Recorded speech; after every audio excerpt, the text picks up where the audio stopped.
nuril mubin Ahmadal Mustafa Sayyidil mursalin wa ala alihi wa sahbihi ajma'in walhamdulillahi rabbil alamin.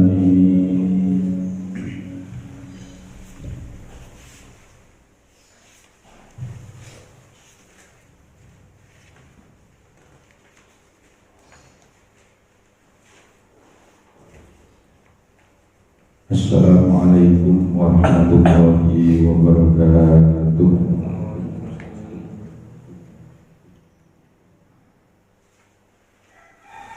Alhamdulillahirabbil alamin. Allahumma shalli ala sayyidina Muhammadin wa ala alihi wa sahbihi ajma'in.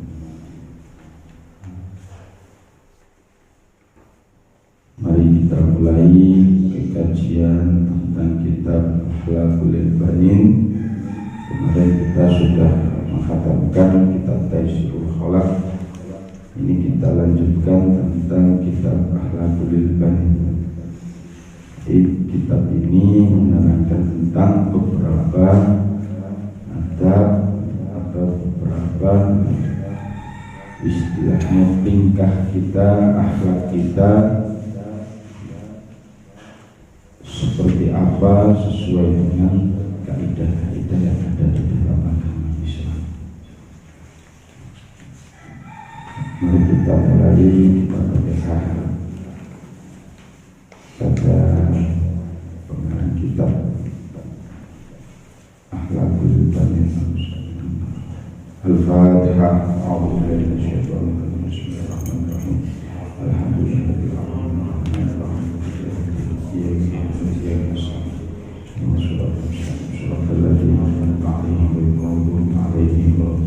alamin.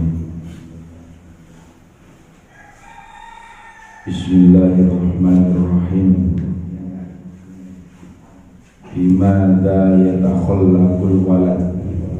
Nah, ini tidak jauh beda kita menjelaskan tentang akhlak.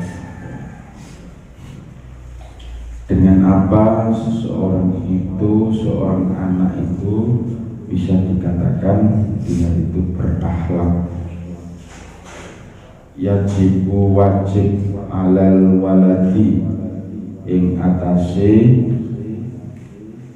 apa seorang anak ayatakhallaqa bil akhlaqi gawe akhlak bil akhlaqi kelawan biro akhlak hasanatin kang bagus min sigharihi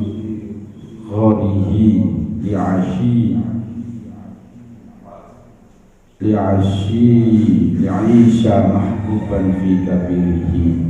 Nah, ini termasuk wajibnya seorang anak itu berperilaku baik mulai kecil agar apa? Agar kehidupannya nanti dicintai ketika dewasa.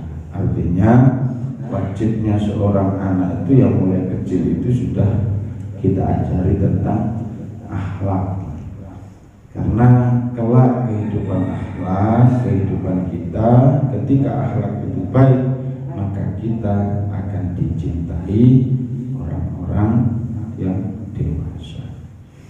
Termasuk apa? Yardhu anhu rabbuhu, termasuk ridhonya Tuhan pun, Allah pun juga akan ridho terhadap makhluknya yang mempunyai akhlak. Wa yuhibbuhu ahluhu, termasuk keluarganya pun juga mencintai dia karena dia termasuk kategori punya akhlak yang terpuji. Wa jami'un nasi, dan seluruh manusia juga mencintai anak yang berbudi pekerti, anak yang punya akhlak.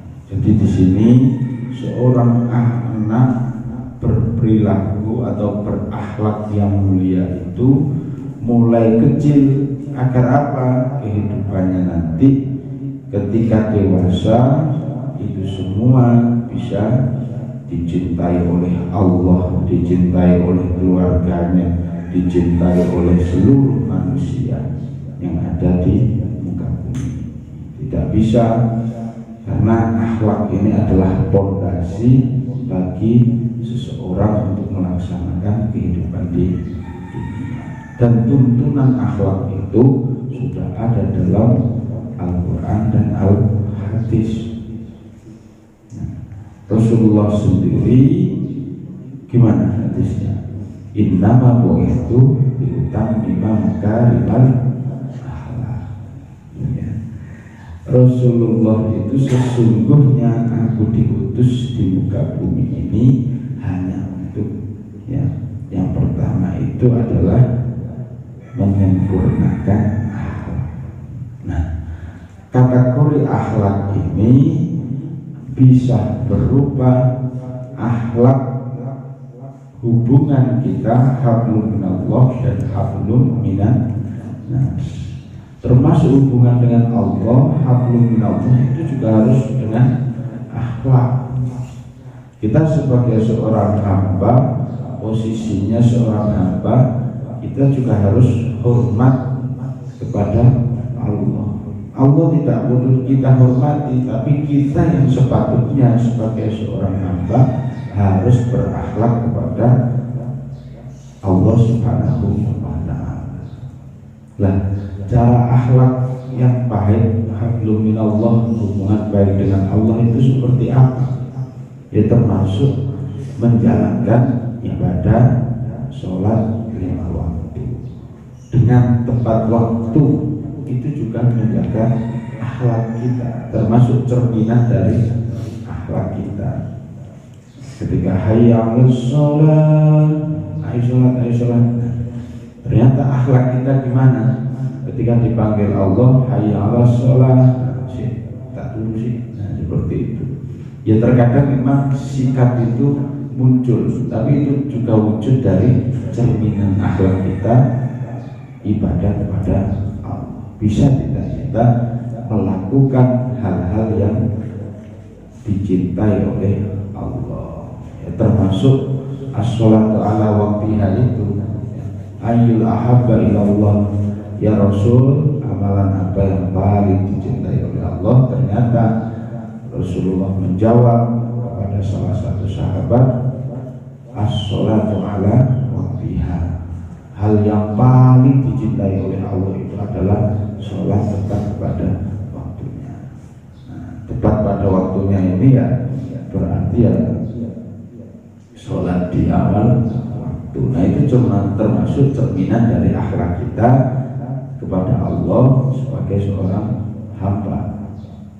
Nah terkadang kita lupa bahwasanya cara kita beribadah kepada Allah itu juga butuh yang namanya akhlak. Seperti halnya ketika contoh kecil saja, walaupun akhlak kita bentuknya kita sholat menghadap kepada Allah, itu salah satu contoh kecil.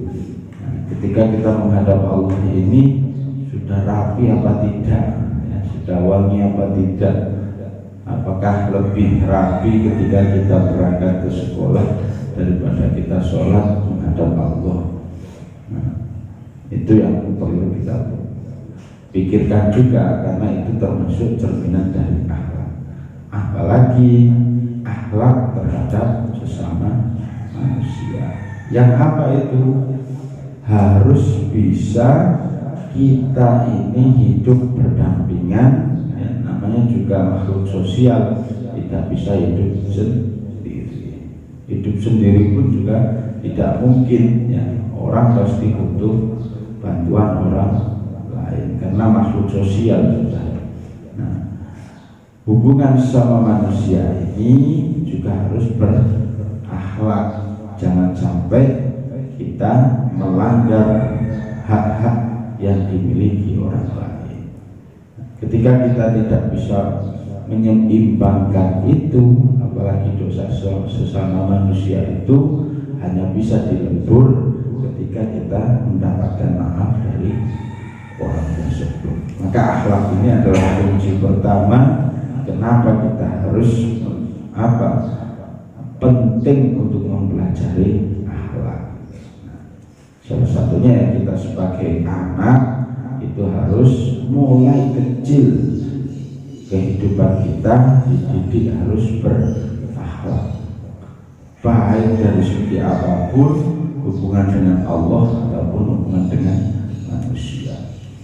Wa yajibu alaihi aidan, nah, wajib ing atase walad ya, aidan halimane ayat yabta'ida anil akhlaqi opo yento nduweni bi anil akhlaqi saking akhlak al qabihati kaila yakuna makruhan.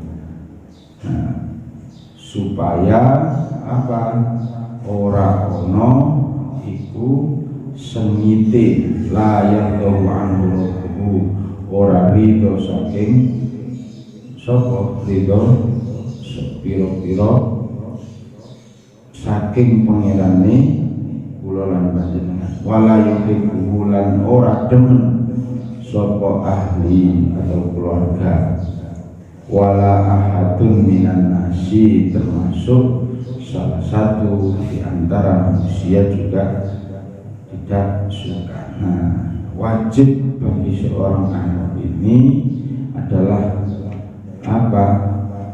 berakhlak dan menjauhi perbuatan yang qabihah, itu yang jelek atau yang tercela. Agar agar tidak menjadi orang yang dibenci, ya, termasuk dibenci Allah, ya, termasuk dibenci keluarganya juga, dan tidak dicintai oleh salah satu di antara manusia. Dan sudah jelas kalau kita tidak berakhlak, ya, kalau kita tidak berakhlak maka otomatis kita juga tidak disenangi oleh orang lain. Nah, harusnya sosok yang kita tiru itu seperti apa? Sosok yang kita tiru akhlaknya itu seperti apa? Akhlak yang baik itu seperti apa? Maka wa innaka la'ala khuluqin 'adzim. Sesungguhnya engkau benar-benar berbudi luhur. Ini termasuk salah satunya adalah baginda kita Nabiullah Muhammad Sallallahu Alaihi Wasallam. Itu adalah cerminan kita. Kalau sampean bisa tahu terus cara kita berakhlak itu seperti apa, maka kita contoh Rasulullah Sallallahu Alaihi Wasallam.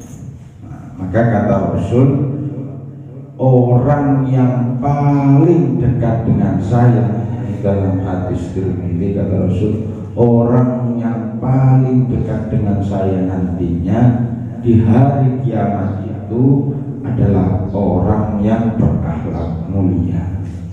Nah, ini Rasulullah sudah di hadis Tirmidzi bersabda bahwasanya orang yang paling dekat dengan saya, maksudnya dengan Rasulullah itu di hari kiamat itu adalah orang yang berakhlak mulia.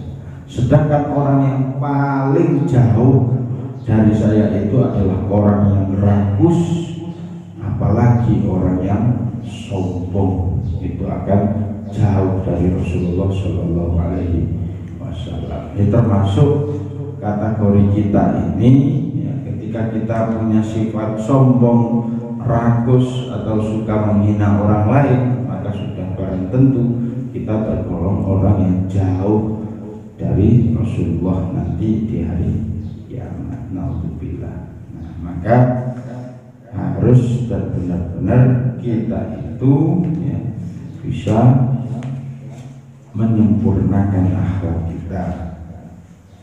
Nah, kehidupan di dunia ini harus kita barengi dengan akhlak-akhlak yang mulia.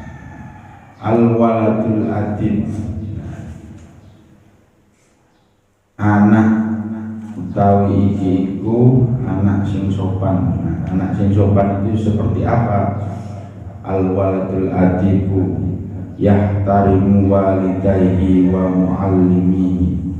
Seseorang anak itu ya, dikatakan anak itu sopan, berbudi pekerti, ya, termasuk akhlak yang mahmudah ini, akhlak yang terpuji itu adalah yahtarimu walidayhi, yaitu memuliakan orang tua. Nah, itu termasuk kategori akhlak yang mahmudah, yang terpuji, termasuk akhlak yang paling diutamakan. Memuliakan orang tua itu seperti apa? Memuliakan orang tua itu kategorinya tidak harus dengan uang.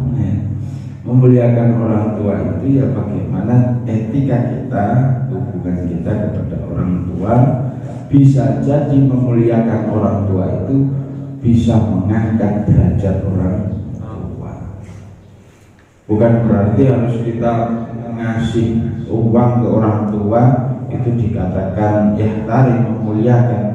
Kalau kita belum mampu, kalau posisi kita masih sebagai anak, sebagai pelajar, ya kita muliakan orang tua itu dengan mengangkat derajat orang tua. Entah itu dengan prestasi kita ketika sekolah, entah itu dengan akhlak atau perbuatan kita, nggih sopan terhadap orang tua, itu sudah termasuk yang tadi.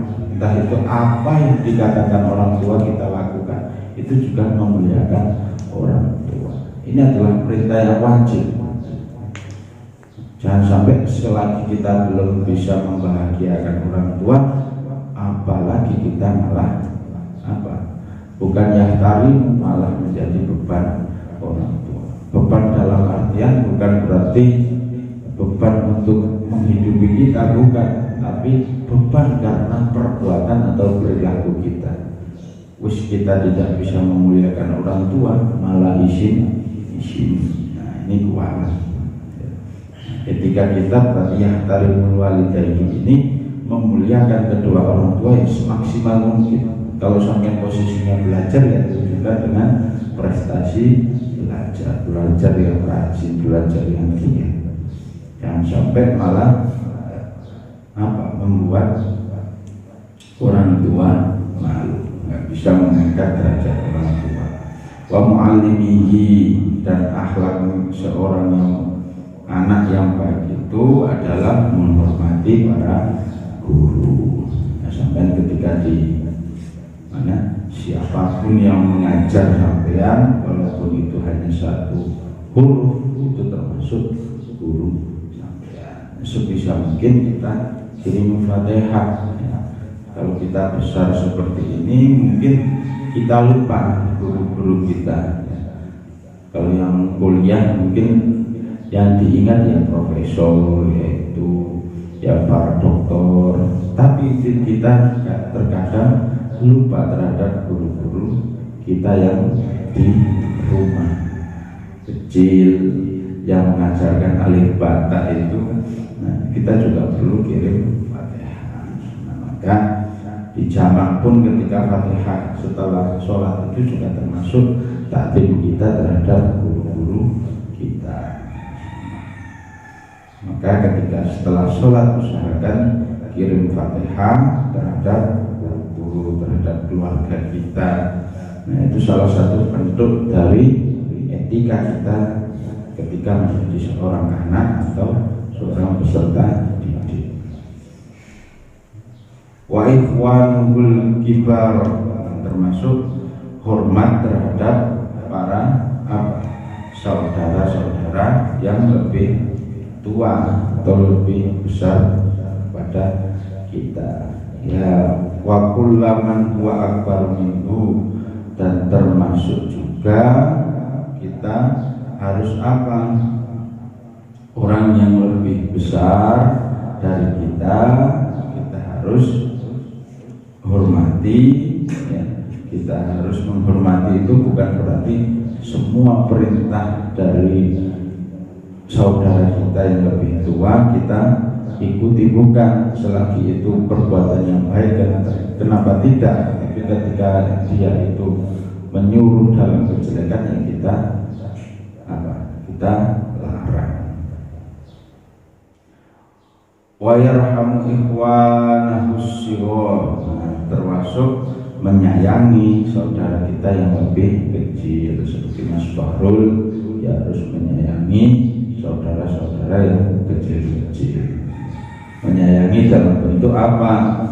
Ya ketika diingatkan yang kecil, diingatkan itu juga harus maknun. Artinya menyayangi ini bukan berarti harus ngasih terus, tapi mengingatkan itu juga termasuk dalam kategori menyayangi. Wa kullaman huwa asghar minhu, dan termasuk semua orang yang lebih apa istilahnya, lebih dahulu dari kita. Ya semua perbuatan kita, baik itu saudara kecil, yang kecil juga harus menghormati yang besar, atau yang kecil harus menghormati yang tua harus menyayangi yang kecil. Itu sudah termasuk kategori akhlak kita atau etika kita terhadap kehidupan di dunia. Nah, termasuk cerminan akhlak itu ya seperti itu. Maka akhlak mahmudah, akhlak yang baik itu sebisa mungkin ketika posisi kita sebagai anak, ya bagaimana hormat kita terhadap orang tua. Ketika posisi kita di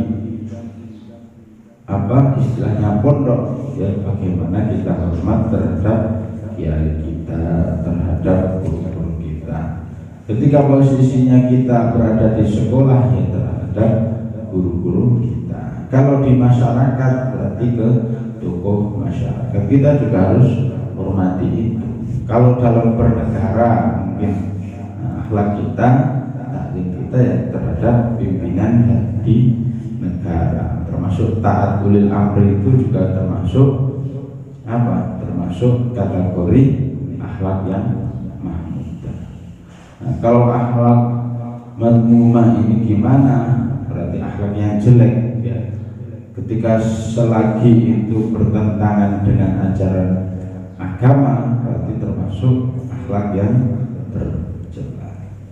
Wa yasduqu fi kalamihi, dan anak itu, anak yang baik itu apa? Wa yasduqu fi kalamihi, termasuk anak yang selalu jujur. Jujur dalam artian berarti berkata apa adanya. Jujur ini jujur bisa jujur dalam hati kita sendiri, jujur dalam perilaku kita. Nah, kita harus jujur terhadap diri kita, sudah benar apa tidak. Nah, apa yang sudah kita lakukan selama ini, posisi kita sebagai anak, posisi kita sebagai seorang pelajar, sudah benar apa tidak dalam perbuatan kita. Maka perlu adanya apa? Muhasabah diri dalam rangka membenarkan apa yang ada dalam perbuatan kita.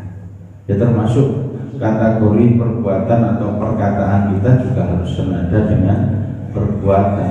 Apa yang kita lakukan harus sama dengan apa yang kita ucapkan. Masa kita berucap saya tidak mencuri tapi perbuatannya mencuri, maka antara perbuatan dengan omongan tidak jujur. Wa tawadhu ma'an nas, termasuk tawadhu atau rendah hati sesama manusia. Nah, ini juga perilaku adab kita yang baik. Tawadhu itu bukan berarti merendah, bukan berarti merendah hati itu kita harus delosor ke orang, bukan. Tapi kita ngomong ya, kalau bahasa Jawanya gitu, nggak tahu kalau bahasa Maduranya. Jadi orang kalau pengen dihormati orang, harus menghormati orang lain. Kalau sampai pengen dihormati, nah, posisi kita ketika kita hormat terhadap orang lain, maka orang itu secara otomatis segan terhadap kita, hormat terhadap kita. Nah, yang sulit itu ngapi wong sing ngeleki no awak dhewe. Nah, itu itu yang sulit. Bisa nggak kita tetap tawadhu, tetap rendah hati terhadap orang yang orang yang tidak suka dengan kita. Nah, ini butuh apa? Butuh wa yasbiru 'alal adha, termasuk bersabar atas gangguan orang lain. Nah, ini yang sulit ya. Bersabar atas gangguan orang lain ya. Wala yatakhosum ma'hum, dan termasuk kita apa? Wala yuqati'ul aulad, termasuk kita tidak memutus hubungan. Nah, setelah orang itu disakiti ya, bukan berarti sabar tok, tapi kita juga harus tidak boleh memutus hubungan dengan sanak atau keluarga kita atau sama manusia. Setelah orang itu diperintah untuk jujur, terus disuruh tawadhu ya, disuruh rendah hati terhadap orang lain.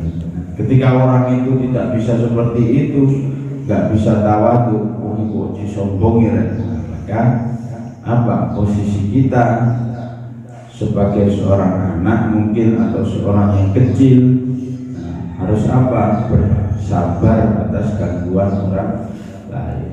Bukan hanya sabar, tapi kita disuruh tetap tidak memutus hubungan dengan orang tersebut. Wala yatakhosum ma'hum, termasuk apa? Kita dilarang untuk tukar padu. Ketika orang benci itu kan pasti dikit-dikit wakel. Kita juga dilarang untuk melukai orang. Wala yarfa'u ma'asawtahu idza takallama aw dhahik. Wala yarfa'u sawtahu idza takallama aw dhahik. Termasuk kita dilarang meninggikan suara ya, ketika berbicara. Artinya apa ini? Kalau oleh tukar padu, kita juga meninggikan suara itu dalam artian yang ngomeng mungkin, atau bentak seseorang yang kita tidak sukai. Maka di sini akhlak ini menjadi pondasi bagi kita dalam melaksanakan kehidupan di dunia. Sudah tercermin, sudah ada di dalam Al-Quran dan juga Al-Hadis, baik itu dari kisah-kisah para nabi atau dari kalam Allah. Nah, ini yang menjadi cerminan bagi kita untuk menjalani kehidupan.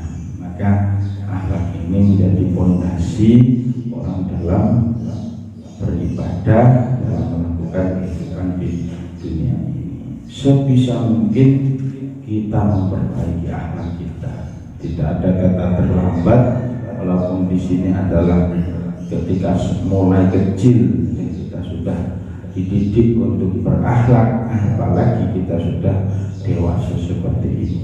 Nah, untuk mendasari itu semua maka perlu yang namanya tawadhu tadi, rendah hati ya.